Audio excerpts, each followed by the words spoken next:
Un informe de ProBogotá da cuenta de que efectivamente ocurrió lo que todo el mundo predecía.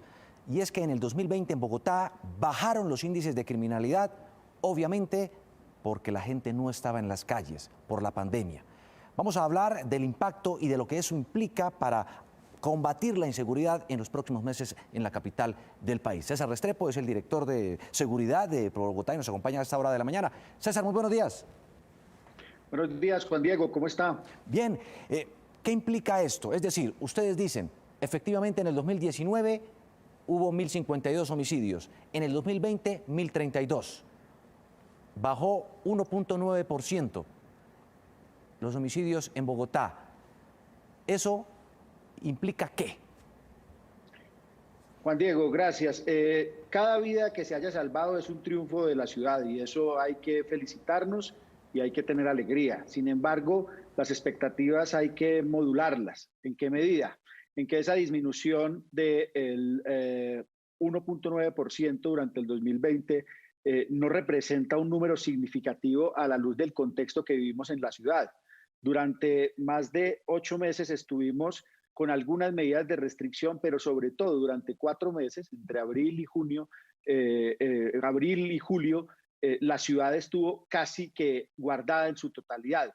Luego, una disminución de ese tipo, lo que nos llama la atención es que el sistema de organizaciones delincuenciales y criminales no ha cambiado y que la celebración de unos buenos resultados en el año 2020 no puede ser el parámetro de lo que va a pasar hacia el futuro en la medida en que la ciudad tenderá a tener los mismos comportamientos que antes de la pandemia y problemas adicionales derivados del impacto social y económico que el virus nos ha dejado en la ciudad. Cuando usted oye al secretario de Seguridad de Bogotá decir que bajó la criminalidad en el 2020 en la ciudad, ¿qué opina entonces? Primero que todo hay que decir que la Secretaría de Seguridad está diciendo la verdad. En términos de los registros que recolectaron las instituciones, esos registros, denuncias de delitos y los que se tuvieron conocimiento disminuyeron. Eso no hay que ponerlo en duda. No obstante, los registros son una parte de la foto. La otra foto es lo que pasa realmente en la calle, que no logran capturar los registros y el sentimiento que los ciudadanos tienen en la experiencia diaria en la ciudad. Y ahí los resultados no son tan buenos. Según la encuesta de percepción y victimización de la Cámara de Comercio de Bogotá para el año 2020, la percepción de inseguridad de los ciudadanos aumentó en 17%. Y hoy por la tarde el DANE presentará su encuesta en la cual la percepción de inseguridad también se va a notar altamente deteriorada. Eso significa que los ciudadanos no están sintiendo que su entorno es positivo y no es un invento ni es una mala percepción, es una observación. Y es ahí donde los gestores de la seguridad en la ciudad tienen que poner mucha atención. Dicen ustedes, tras este estudio, que hubo 127.828 hurtos a personas en el 2019 y en el 2020 82.567 para una significativa reducción del 35.4%. Pero la gente percibe mayor inseguridad. ¿No podría estar ocurriendo que hay mucho delito, mucha criminalidad que no se conoce por las autoridades, que no se denuncia?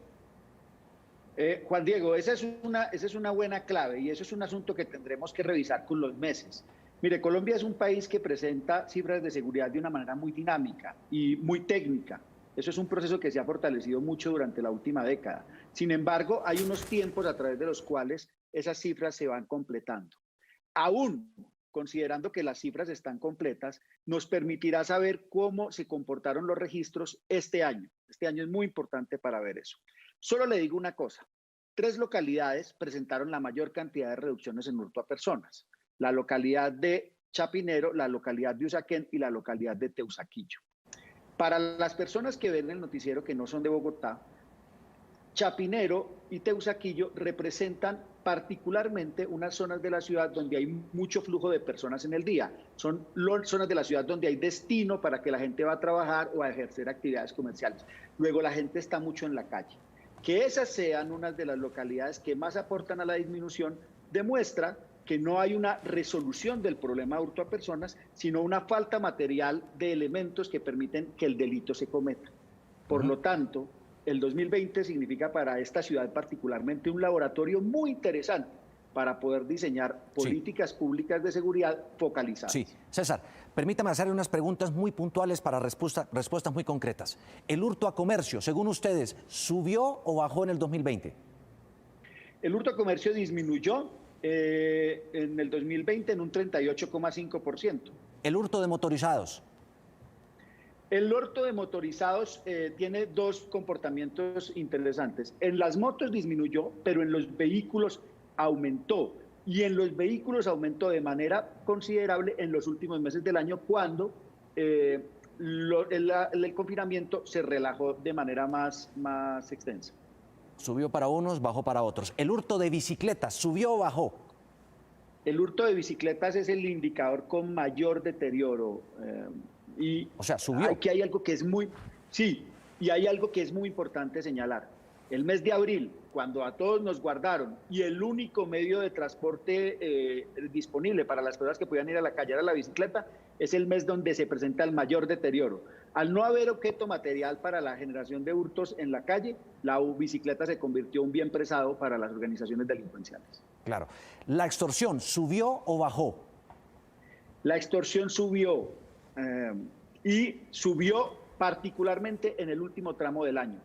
Eso demuestra que las organizaciones delincuenciales de la ciudad se adaptaron a la búsqueda de nuevas formas de recursos y que hay un problema en desarrollo en la ciudad en cómo se van a organizar esas organizaciones delincuenciales de la mano de delitos como la extorsión, que pueden traer factores de violencia en el futuro. ¿Y cómo aumentó la extorsión en pandemia? ¿Cuál es la modalidad? Lo que hemos estado escuchando en medios últimamente y en la conversación de las personas es que la modalidad de extorsión telefónica ha aumentado significativamente. Este problema de las cárceles sin controlar las comunicaciones de presos que meten miedo desde las cárceles, y adicionalmente que la falta de cuidado de los ciudadanos en el ofrecimiento de su información personal en las redes sociales facilita mucho la ocurrencia de ese delito. ¿Qué cree entonces usted está fallando en la comunicación de la Secretaría de Seguridad de Bogotá al informar todos estos números y datos a la ciudadanía? Más que una falla, lo que yo creo es que señalaría que deben tener cuidado con algo.